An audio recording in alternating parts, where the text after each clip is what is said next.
Muito boa noite, queridos irmãos e irmãs. Uma alegria muito grande, um prazer muito grande poder nos reunir com vocês nessa noite para que a gente possa compartilhar dos ensinamentos da nossa doutrina espírita sob as luzes, do Evangelho de Jesus, acerca da questão dos laços de família. Tema importante em qualquer época da nossa vida, mais importante ainda, porque o conhecimento, o entendimento da formação da família por meio da compreensão dos fundamentos do Espiritismo só nos ajuda a um campo de maior compreensão, principalmente no confronto com os nossos problemas familiares, ilumina realmente a nossa mente, o nosso coração, para que a gente possa não apenas lidar melhor com os nossos familiares, com os nossos parentes, mas também para que a gente consiga aproveitar essas oportunidades evolutivas para os nossos espíritos. Então a gente gostaria de iniciar fazendo aqui alguma menção a certos tópicos que o espírito Joana de Ângeles trouxe para nós como histórico no livro SOS Família. A Joana começa a explicar a respeito da formação familiar ao longo do desenvolvimento das civilizações.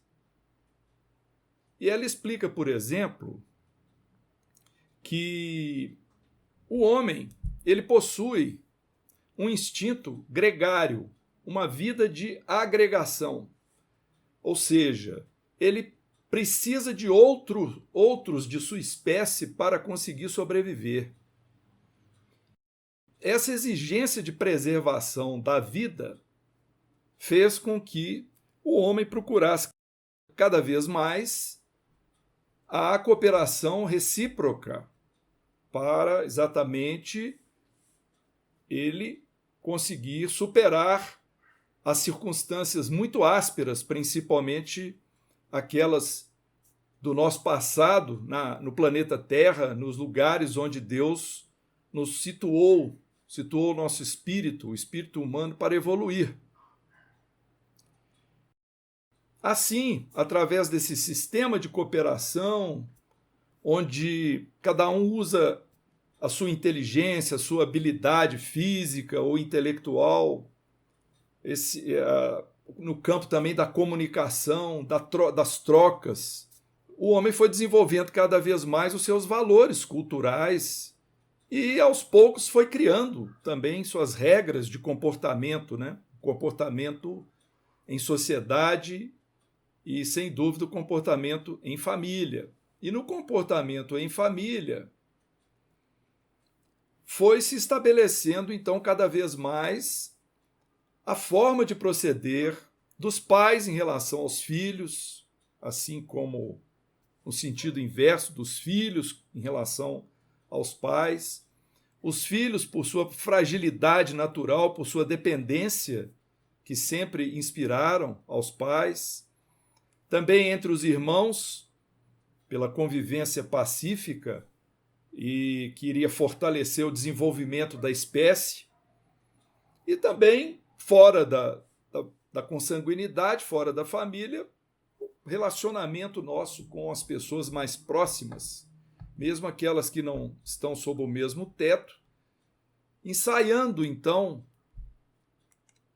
os passos para a dilatação da família, porque, afinal de contas, o nosso objetivo como espíritos em evolução é a família universal.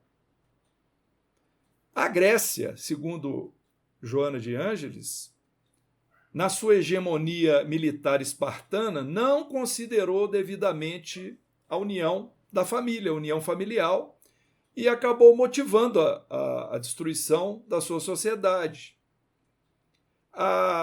A Roma, ao contrário, coube essa tarefa, a princípio foi reservada ao patriciado romano, mas depois alcançou outras classes, agrícolas, militares, artísticas e também a plebe. E aí começou a se estabelecer direitos e deveres que foram cada vez mais sendo fixados na sociedade e estabelecendo, então, as regras, os procedimentos para o convívio familiar, o convívio entre as famílias, tudo isso para dignificar o homem. Joana faz uma observação a respeito do período da Idade Média, onde ela cita que isso era o período entre os séculos 5 e 15 na Europa, e ela cita que houve ali a supremacia da ignorância, que muito contribuiu para desfigurar a família, porque havia impositivos de doação dos filhos para a igreja e para os dominadores. E isso retardou a marcha evolutiva da humanidade. Ora, vamos então trazer aqui para a nossa época, começar a compreender o escopo a que nós estamos nos referindo. Vamos buscar então a definição de família. Nós encontramos várias definições no dicionário, nos livros espíritas também, mas vamos citar algumas para nos ajudar a situar que existe escopos diferentes, abordagens diferentes. Numa delas, famílias são pessoas do mesmo sangue. Em outra, famílias são pessoas aparentadas que vivem em geral na mesma casa, particularmente pai, mãe e filhos.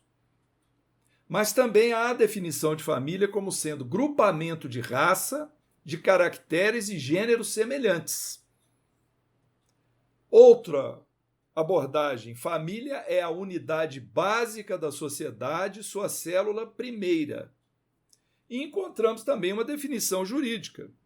União de dois seres que se elegem para a vida em comum através de um contrato, dando origem à genitura de mesma espécie. Então nós vemos que a palavra família tem essas várias conotações. Ainda o espírito Joana de Ângeles alerta que a família tem suas próprias leis e elas se consubstanciam em regras de bom comportamento, dentro de um impositivo de respeito ético, recíproco entre os membros da família, que vão favorecer a perfeita harmonia que deve vigir sobre aqueles que moram sob o mesmo teto e que se consorciam. Nós gostamos sempre de consultar a codificação. Vamos a uma questão muito interessante feita por Kardec aos espíritos que estavam auxiliando na elaboração de O Livro dos Espíritos. Kardec perguntou na questão número 774. Ele perguntou o seguinte: há pessoas que, do fato de os animais, ao cabo de certo tempo, abandonarem suas crias, deduzem não serem os laços de família entre os homens mais do que o resultado dos costumes sociais e não efeito de uma lei da natureza. Que devemos pensar a esse respeito? Os espíritos responderam a Kardec o seguinte: diverso do dos animais é o destino do homem. Por que então quererem identificá-lo com estes? Há no homem alguma coisa mais, além das necessidades físicas. Há a necessidade de progredir. Os laços sociais são necessários ao progresso e os de família mais apertados tornam os primeiros. Eis porque os segundos, ou seja, os laços de família, constituem uma lei da natureza. Quis Deus que, por essa forma, os homens aprendessem a amar-se como irmãos. Na questão seguinte, 775, Kardec completou: qual seria para a sociedade o resultado do relaxamento dos laços de família? E veio a resposta dos espíritos: a recrudescência do egoísmo, ou seja, o aumento do egoísmo. Então fica claro para nós a necessidade para o ser humano, da vida gregária, da vida em família, da vida de convívio com outras pessoas, em especial com os familiares, como nós veremos, principalmente dentro do escopo espírita. E isso, então, já nos dá uma base para que a gente consiga progredir aqui na nossa explanação, que nada mais estamos fazendo do que repetir aquilo que estudamos nos livros, né? Os livros espíritas cristãos, por excelência. Então, qual seria a ótica espírita para a família? Ora, na concepção espírita, a família, antes de ser uma mera reunião de corpos, ela é o reduto sagrado de espíritos imortais. Então nós já encontramos aí a palavra sagrado para Deus, sob a visão, sob a ótica da espiritualidade superior, para o plano divino de progresso da humanidade. A família é uma reunião de espíritos encarnados num reduto sagrado. Outro tópico diz assim: grupo de espíritos normalmente necessitados, desajustados, em compromisso inadiável para a reparação, graças à contingência reencarnatória. Então, isso é um tópico muito importante, porque, sob a ótica espírita, não há como dissociar laço de família de reencarnação. A reencarnação é uma lei que vai nos potencializar a união familiar ou não, ou vai dissociá-la, nós vamos ver. Então, grupo de espíritos normalmente necessitados. Por quê? Porque como a nossa vida não é apenas uma vida material, nós temos várias experiências na Terra, passamos por várias vidas biológicas, várias existências como espíritos encarnados no processo da reencarnação. Normalmente nós retornamos pelas vias reencarnatórias como espíritos necessitados. Por quê?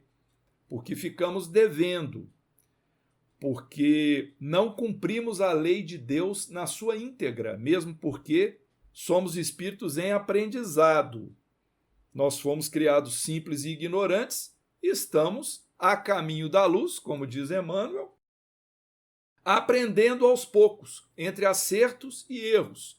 E quando nos erros nós cometemos equívocos tais que ofendemos a lei divina, a lei de Deus, então ficamos pendentes com isso e precisamos buscar a reparação no processo reencarnatório. Por isso chegamos aqui necessitados, desajustados, como diz, em compromisso inadiável para a reparação.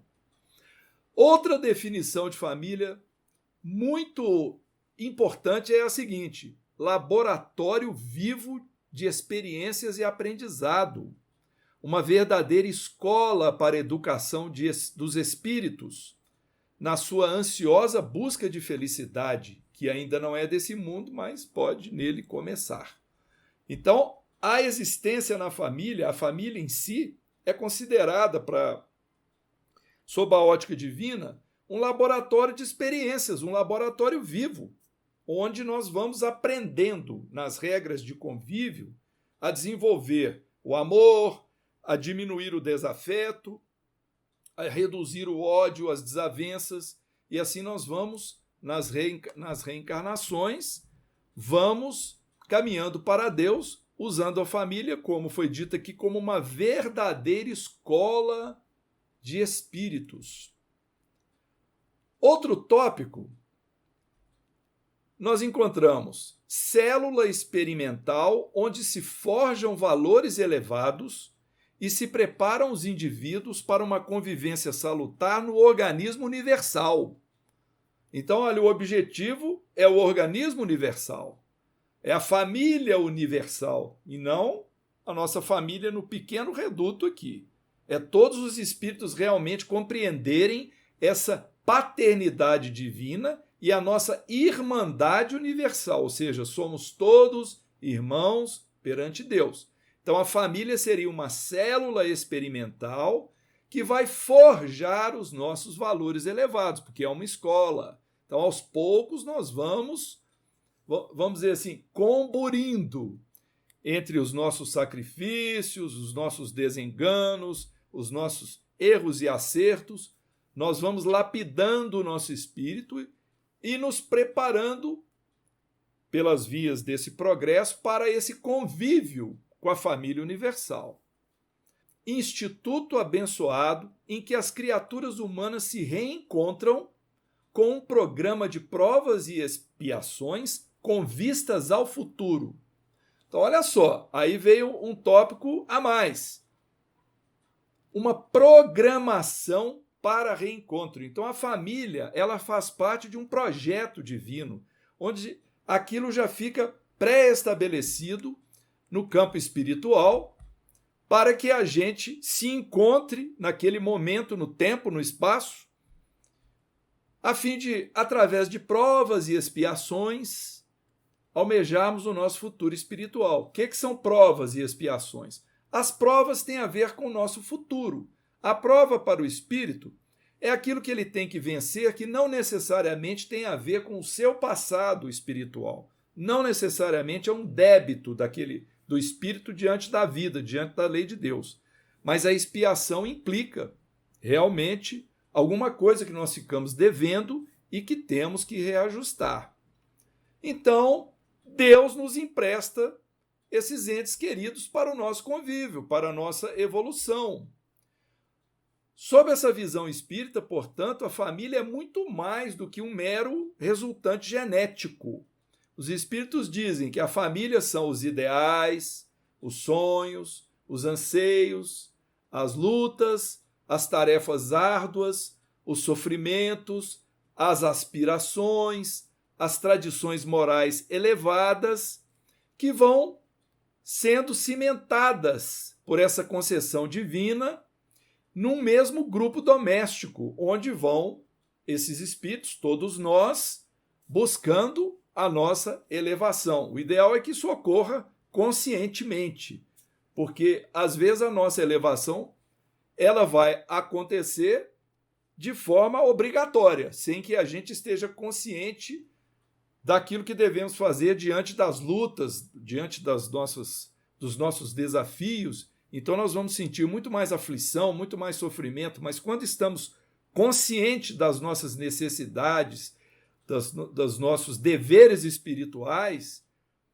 então nós vamos nos elevando para Deus e auxiliando aqueles que Deus colocou ao nosso lado, como nossos parentes, né, como nossos familiares, para que eles também consigam o mesmo. Agora vem o ensinamento espírita que realmente ele nos ajuda muito, porque diz o seguinte: retornam ao mesmo grupo consanguíneo espíritos afins, cuja oportunidade às vezes preferem renunciar para conceder aos desafetos e rebeldes do passado um ensejo para a evolução. Significa que muitas vezes estão ao nosso lado, na nossa família, espíritos com os quais nós temos afinidade anterior. Ou mesmo que seja um espírito que não conhecíamos antes, nós já temos uma afinidade com ele devido ali aos nossos interesses, a nossa maneira de ser, os nossos anseios. Mas pode também acontecer o contrário a isso, que às vezes vamos ter que nos reunir no grupo familiar com espíritos que foram nossos desafetos, espíritos rebeldes. E muitas vezes, na hora de fazermos o planejamento do nosso retorno à Terra, segundo essa colocação, que se não me engano é da própria Joana de Ângeles, nós renunciamos às vezes o convívio com espíritos afetos para recebermos os nossos desafetos com vistas a um programa de reajustamento. Então a família não é somente foco de lutas e de problemas, ela também é fonte geradora de felicidade quando nós, né, os seus elementos, conseguimos desenvolver em nós princípios espirituais superiores. Então vamos agora começar a falar dos laços de família em si. Os livros da codificação trazem para nós muito claramente a questão dos verdadeiros laços de família. Os laços de sangue não criam forçosamente vínculos entre os espíritos. Está dito lá, colocação do Kardec. Os laços de sangue não criam forçosamente vínculos entre os espíritos. O corpo procede do corpo, mas o espírito não procede do espírito. O espírito é uma mônada espiritual, uma centelha divina independente. Não tem uma geração genética de um para outro. Um espírito não cria outro espírito. Deus é que cria os espíritos individualmente. Mas o corpo tem a lei da genética. Um corpo, biologicamente, ele gera outro corpo. Então, o espírito já existia antes da formação do corpo. Por isso mesmo, os verdadeiros laços de família não são os da consanguinidade, mas são os da simpatia e os da comunhão de ideias, os quais prendem os espíritos antes, durante e depois das encarnações. Então, quando há simpatia e comunhão de ideias, nós temos, de certa forma, uma garantia que nós vamos continuar tendo ligações com as pessoas que nós convivemos. Quando o convívio é meramente consanguíneo, só porque tem lá o mesmo sobrenome, só porque viveu na mesma casa, mas não havia uma afinidade, não havia afinidade nenhuma, então não implica necessariamente que nós vamos voltar a conviver com esses espíritos, que foram nossos parentes, né, que foram nossos familiares. Então diz o seguinte, que geralmente encarnam em uma família, principalmente os parentes mais próximos, espíritos simpáticos, que estão ligados por anteriores relações e que se expressam essas relações em afeições recíprocas que tiveram aqui na Terra. Então aí é muito bom reencontrar espíritos que nós fomos amigos, simpatizantes. Mas pode acontecer que os espíritos que reencarnam numa mesma família sejam completamente estranhos uns aos outros ou afastados entre si por antipatias anteriores, e vai haver aí, então, um mútuo antagonismo. Então, conviver com pessoas que foram, no passado, nossos adversários, nossos antipáticos, vamos dizer assim, é uma provação para ambos os lados. Qual é o objetivo de Deus? É que nós nos aperfeiçoemos e caminhemos em direção ao Pai. Não é assim o ensinamento lá da parábola do filho pródigo? Aquele que se afastou, experimentou a vida material, pediu para sair, foi para longe do Senhor, depois ele se arrepende e volta. E volta humilde na direção do Pai, se submetendo a todas aos seus desejos, às suas ordens. Então, quando nós estamos num convívio familiar, nós estamos nos submetendo ao desejo divino. Se nós vamos ser recalcitrantes, se nós vamos ser rebeldes em relação a esses relacionamentos, quem será prejudicado seremos nós mesmos, nós próprios, porque assim não estaremos cumprindo, cumprindo com a lei de amor, justiça e caridade, porque os espíritos são colocados ao nosso lado na família de acordo com a justiça divina. Então, portanto, há dois tipos de família muito bem delineados: família pelos laços espirituais e família pelos laços corporais. Somente as famílias unidas por laços espirituais são duráveis, porque elas se fortalecem pela sua própria purificação espiritual, pelas suas lutas, e se perpetuam no mundo dos espíritos. Agora, as famílias que se limitam a laços corporais, elas se extinguem com a matéria. Muitas vezes se dissolvem moralmente, ainda na mesma existência. Então, às vezes, ali naquele convívio familiar, as famílias já estão separadas, um já não quer saber do outro, já se afastou, já esqueceu. Então, no campo espiritual, vai continuar dessa forma, a não ser que criem pendências, débitos uns com os outros, e aí Deus vai providenciar através dos seus benfeitores, dos seus mensageiros, aquela engenharia genética para o retorno no convívio comum novamente, com esses desafetos, para o programa de aprendizado e de evolução. Então, as ligações meramente de sangue, elas favorecem o egoísmo e atam as criaturas, né, com as algemas das paixões possessivas. Em contrário a isso, a pluralidade das existências vai ajudando, mediante essa superação, a união fraternal. Não é à toa que a gente precisa da reencarnação para irmos superando essas situações. Então não há uniões familiares por acaso. Há uma lei divina comandando o destino e a união das almas na vida corpórea.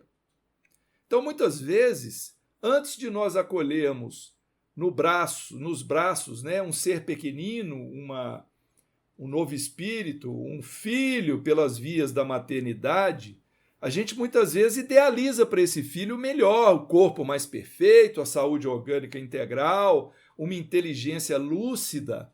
Mas os espíritos nos alertam que muitas vezes essa escolha já foi feita. Então aquele filho que vai nascer, ele já foi escolhido, já foi combinado, já foi acertado. Não é todo caso que é assim, mas em muitos casos é assim. Nós podemos participar, combinar essa escolha. E aí nós devemos, então, compreender que aquilo que a gente receber vai ser exatamente aquilo que ficou acertado, e não devemos nos alarmar muitas vezes com o que os filhos possam trazer para nós em termos de trabalho, de dificuldade, de problemas. Nós estávamos aqui algumas horas antes dessa nossa apresentação, discutindo aqui com a nossa esposa. Ela está estudando a Revista Espírita em um curso que tem lá na nossa Fraternidade Espírita Irmão Glaucus. E a gente estava olhando que há, na Revista Espírita de setembro de 1864, um artigo do Kardec muito interessante intitulado Uma Família de Monstros. Então o título já nos chama a atenção. Eu até trouxe aqui num papelzinho porque foi meio de última hora realmente. Então conta a respeito de uma camponesa que ela deu à luz a 5 filhos em épocas diferentes. E olha aqui como que foi relatado, né, a condição desses seus filhos. Um tinha a aparência de macaco, devido aos seus excesso de pelos negros e cerrados. Uma filha corcunda. Um filho aleijado das pernas. Um outro filho com idiotia, além de ser surdo-mudo. E uma filha cega. Olha só, os 5 filhos dessa camponesa. Aí, naturalmente, o Kardec é questionado como é que aconteceu isso. E os espíritos, auxiliando-o, respondem que não foi por acaso e descrevem o que aconteceu em vidas anteriores ou na vida anterior com essa mãe. Ela era uma pessoa que desprezava os fracos e os enfermos. Ela tinha uma certa repulsa e era dura com aquelas pessoas que estavam em desgraça, os caídos. Ela desviava o olhar deles, está escrito lá. Ela tinha repulsa, ela queria tudo bonitinho. Então ela fazia elogios envaidecidos aos seus próprios filhos, que eram muito belos, e criou esses filhos com esses vícios, para serem orgulhosos, envaidecidos da sua própria beleza. Então, exacerbou neles o orgulho e a vaidade. Ou seja, além dela ter o próprio desprezo por essas criaturas que tinham problemas, né? Problemas físicos, problemas morais, seja lá quais forem, além dela passar por esses momentos em que ela se enojava com essas criaturas e se envaidecia da beleza dos próprios filhos, o que aconteceu com ela depois?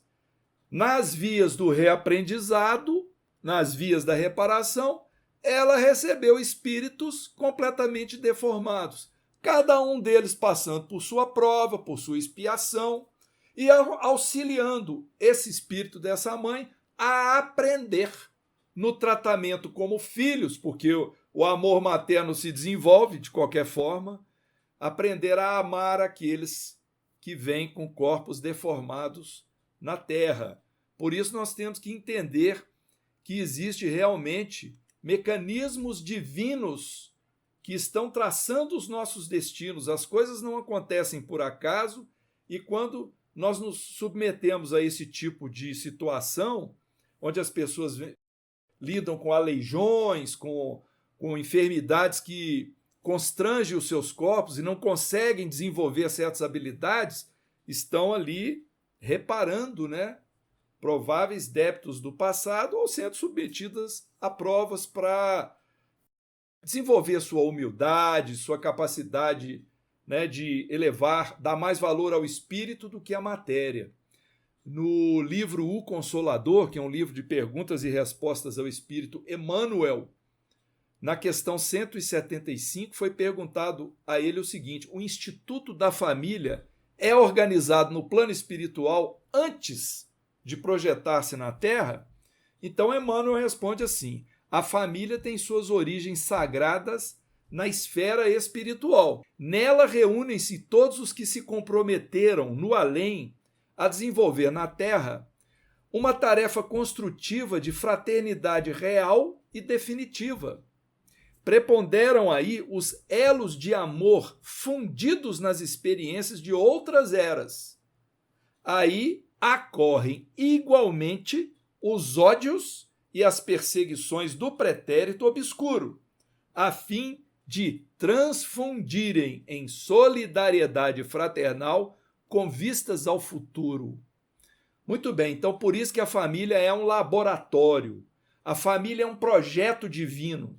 Os espíritos que se aproximam pelos elos da consanguinidade, pela parentela, não é acaso, é um projeto ao qual nós estamos inseridos e por isso nós temos que começar a compreender essas pessoas que nos cercam pelos elos da consanguinidade, a vê-las com outros olhos.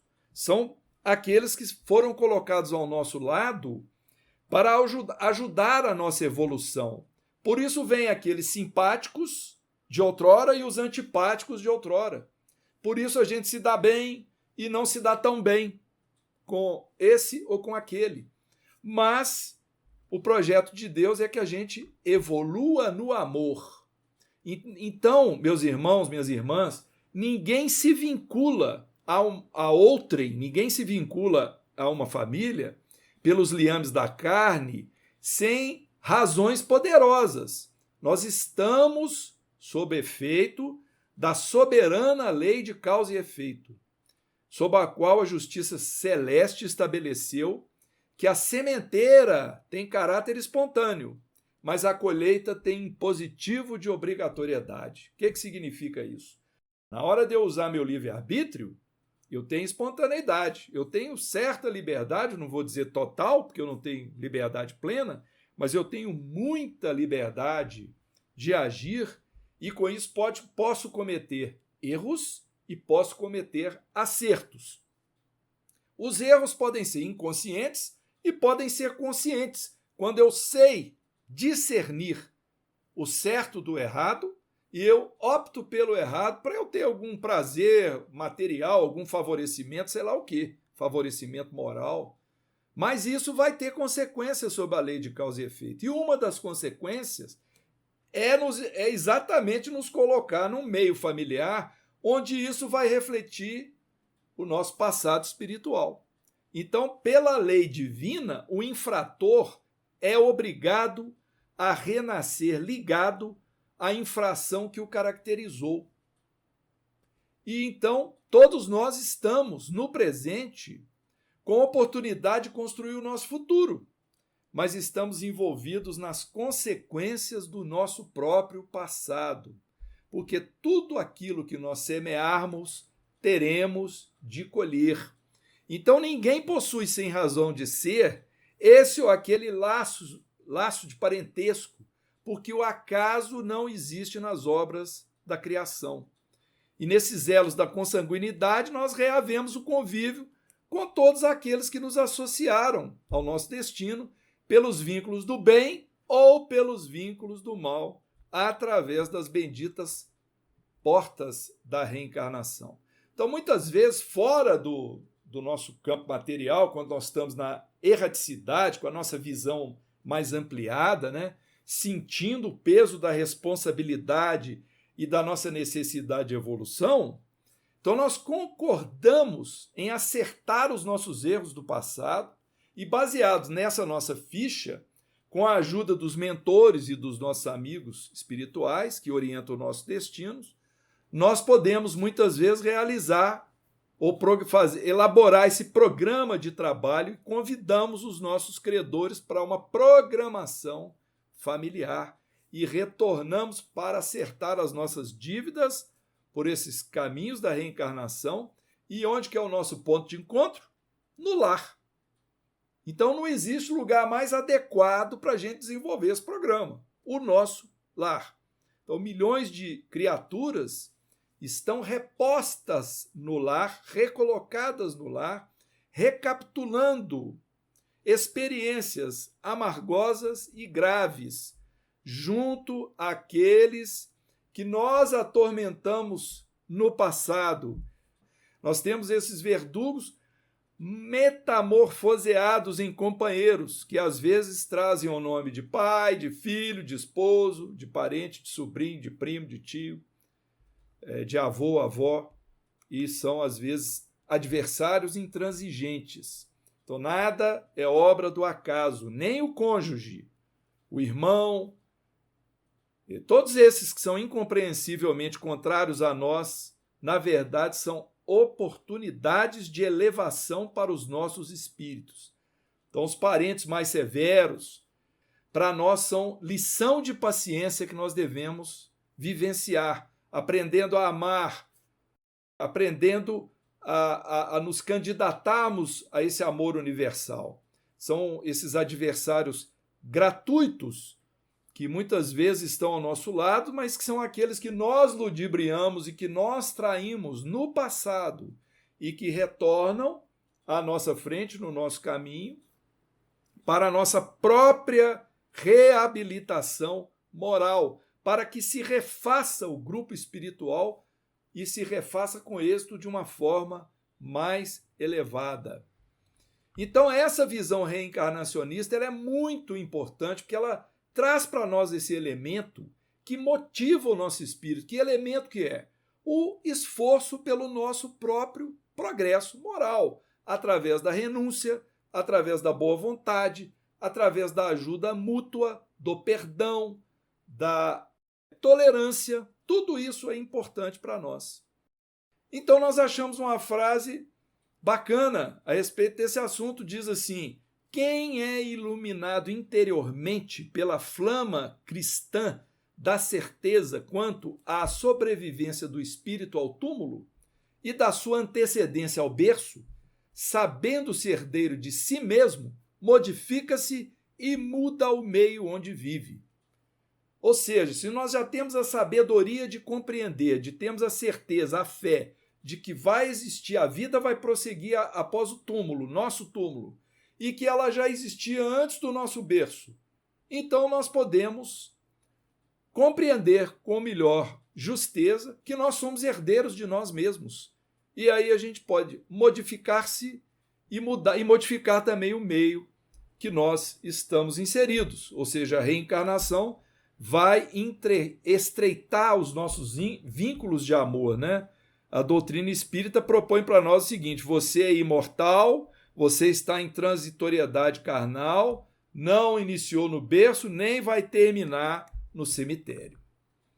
Ora, nós sabemos que a humanidade, portanto, é constituída de povos, cada povo tem a sua comunidade, a comunidade tem uma coletânea de grupos, os grupos têm as suas constelações de almas, e que toda vez que uma família se desestrutura, ela está trazendo um reflexo para a sociedade.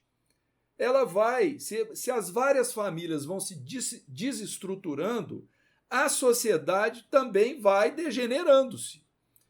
Então, a família, como célula básica da sociedade, ela precisa ser fortalecida e nós não devemos fugir aos nossos compromissos anteriores, porque nós todos temos deveres sobre aqueles que estão junto conosco. Nós não devemos nos sentir ou julgar que temos direitos sobre as vidas dos nossos filhos, irmãos, esposos, esposas. Não. Nós devemos nos inserir como auxiliares, como aqueles que amam e que querem auxiliar o progresso desses nossos familiares. Muito bem.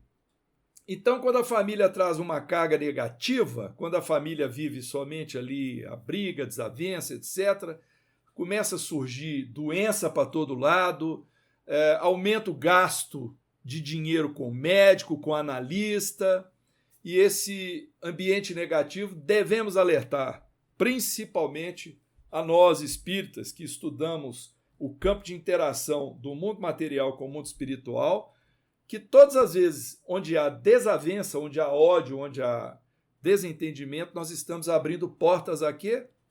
A obsessão, a influência de espíritos, irmãos e irmãs desencarnados, que muitas vezes são nossos desafetos do passado e que aproveitam que a nossa sintonia está para o mal, para o ódio, para a vingança, por exemplo, e eles vêm nos perturbar, muitas vezes, para aumentar em nós esses sentimentos negativos. Por isso que Jesus pediu, orientou. Orai e vigiai para não cairdes em tentação. O espírito está pronto, mas a carne é fraca. O espírito é de Deus, é a centelha divina. Mas quando está encarnado, a carne, a matéria, traz sobre o espírito uma influência que ele muitas vezes não consegue se desvencilhar. E aí ele se deixa levar por essas paixões, por esse desamor, esse ódio, e podemos atrair, então, esses espíritos que vêm perturbar a nós e a nossa família. Com relação ao casamento, à união, nós sabemos que a doutrina espírita não sustenta o casamento religioso, que é uma criação eclesiástica, teológica, e que geralmente é feito com um culto externo, mas que esse culto não tem, assim, um impacto maior sobre a consequência da união dos dois espíritos. O espírito, quando se une ao outro pelo laço da união, conjugal ali, o matrimônio, ele deve fazê-lo pelo amor, porque por mais que haja uma autoridade eclesiástica para abençoar e autorizar aquela união, isso é mais para a sociedade, porque perante Deus, o que vai responder é o que está no coração de um e de outro, e não uma cerimônia. Então, por isso, a nossa doutrina espírita respeita as uniões conjugais feitas através de rituais, mas nós entendemos, na verdade, pelo Espiritismo, que basta que os dois se entendam e que se unam com o amor verdadeiro, com o amor fraterno. Por quê? Porque o casamento, na verdade, é um contrato de deveres recíprocos, onde cada um tem que cumprir a sua obrigação, não apenas para a sua própria evolução, mas para ajudar a evolução do companheiro, da companheira. Então, como se diz, o casamento, a união, é uma sociedade de ajuda mútua, ou seja, nós vamos receber muito, mas precisamos doar também. Doar em compreensão, doar em perdão, doar em ajuda, em auxílio de toda espécie, evitar as contendas, etc. Geralmente, as pessoas se casam jovens, embalados pelo sonho, pelos desejos, muitas vezes até pela sensualidade, mas o Espiritismo, a doutrina espírita, nos apresenta o seguinte: as pessoas não se unem por acaso. Geralmente, não vamos falar que é todos os casos, mas geralmente há uma programação para aquele reencontro e a formação da família. Não é isso que nós vimos que o Emmanuel falou? Nós vimos isso lá naquela questão do livro Consolador. Então há o encontro e vai se iniciar novamente a constituição ali da família, e muitas vezes por coisas pequenas a família se desintegra e nós perdemos aquela programação e ficamos com o débito para outras encarnações com aquela mesma pessoa que nós dissociamos. Então, não temos na doutrina espírita aquela lei que é proibido separar. Não existe isso. As pessoas separam pelo livre arbítrio. A questão é, quem está envolvido nesse processo está consciente de ter cumprido, feito de tudo, usou tudo que podia em termos de amor, de perdão, de tolerância. Dá para aguentar mais e ficar unido, porque entendendo que é esse processo de vínculo em programação familiar, muitas vezes nós não conseguimos essa manutenção. A outra parte, que é a dissolução, mas os espíritos, nós temos que aceitar muitas vezes isso, né? Sem problemas assim de impacto para nós, se nós cumprimos a nossa obrigação, e no futuro Deus providenciará a forma para que aqueles dois consigam encontrar, né, o seu reajustamento. Então isso é importante, porque o casamento geralmente ele é destruído por questões materialistas ou sensualistas. Isso é um apelo muito forte para a dissolução das uniões conjugais. E nós devemos, então, cada vez mais procurar nos prepararmos para essas uniões. Devemos transmitir isso para os nossos filhos, para que eles também consigam fazer dessa forma, dentro do possível, né? Para não confundir paixão com amor, interesse sexual com afeição legítima, né? E as realizações morais é que são realmente as mais importantes para nós. Então foi feita uma pergunta para Emmanuel, se não me engano é no livro Leis de Amor, assim: por mais ríspidas se façam as lutas no casamento, é melhor permanecer dentro delas? Emmanuel respondeu o seguinte: pagar é libertar-se, aprender é assimilar a lição. Se não pagar, não vai libertar no sentido seguinte, que vai ter que resolver isso depois, talvez numa outra encarnação.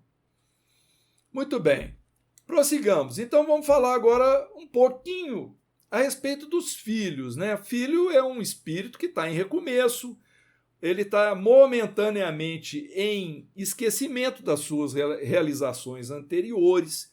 O filho, a criança, não é um adulto miniaturizado, ele realmente não é alguém, como diz o Richard Simonetti, que vem já com um manual de instruções para a gente abrir a caixa ali, deixa eu ver como é que funciona aqui essa criança. Não é assim que a coisa vai operar para nós. Nós vamos aprendendo no convívio com o filho que ele, que era um adulto em esquecimento de suas vidas anteriores, ele começa aos poucos a demonstrar a sua personalidade, o que ele trouxe do seu passado. Como pais, a nossa obrigação é ajudá-lo a progredir em sentimento e em inteligência, dar ao filho toda a condição para que ele evolua, também dando tolerância, perdão, etc. Não é à toa que nos seres humanos, entre os seres humanos, a infância tem um período maior do que em todos os outros mamíferos, digamos assim. Por quê?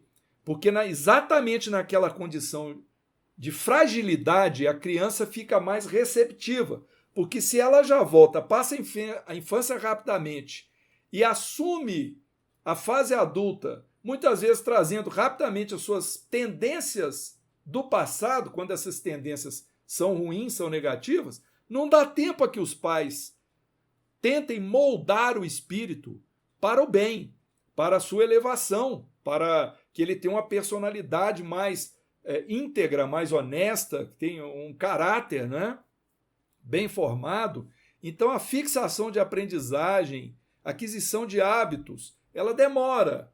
Por isso os pais precisam de mais tempo e os pais não devem fugir a essa responsabilidade, porque é muito grande a tarefa reservada aos pais. Os pais estão, na verdade, através dos valores da educação, do amor, estão auxiliando espíritos que estão em débito a retornarem e a encontrarem um campo evolutivo mais favorável.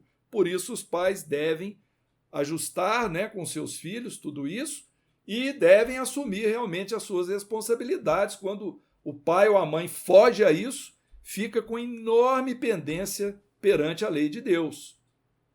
Muito bem. Então, esses deveres são também do outro lado. Os filhos também têm deveres com os pais, deveres intransferíveis. Os filhos precisam compreender, né, dentro daquele mandamento mosaico, honrai a vosso pai, a vossa mãe, não é isso? Que a ingratidão filial é um dos enganos mais graves que o espírito pode se submeter e vai ficar também com grandes pendências perante a lei de Deus. Olha, vamos ver o que o Livro dos Espíritos nos diz na questão 582 sobre a paternidade. Kardec perguntou o seguinte: pode-se considerar como missão a paternidade? Os espíritos responderam assim: é sem contestação possível uma verdadeira missão. É ao mesmo tempo grandíssimo dever e que envolve, mais do que o pensa o homem, a sua responsabilidade quanto ao futuro. Deus colocou o filho sob tutela dos pais a fim de que estes o dirijam pela senda do bem e lhes facilitou a tarefa, dando àquele uma organização débil e delicada que o torna propício a todas as impressões. É o que nós explicamos. Muitos há, no entanto, que mais cuidam de aprumar as árvores do seu jardim, de fazê-las dar bons frutos em abundância, do que deformar o caráter do seu filho. Se este vier a sucumbir por culpa deles, suportarão os desgostos resultantes dessa queda e partilharão dos sofrimentos do filho na vida futura, por não terem feito o que lhes estava ao alcance para que ele avançasse na senda do bem.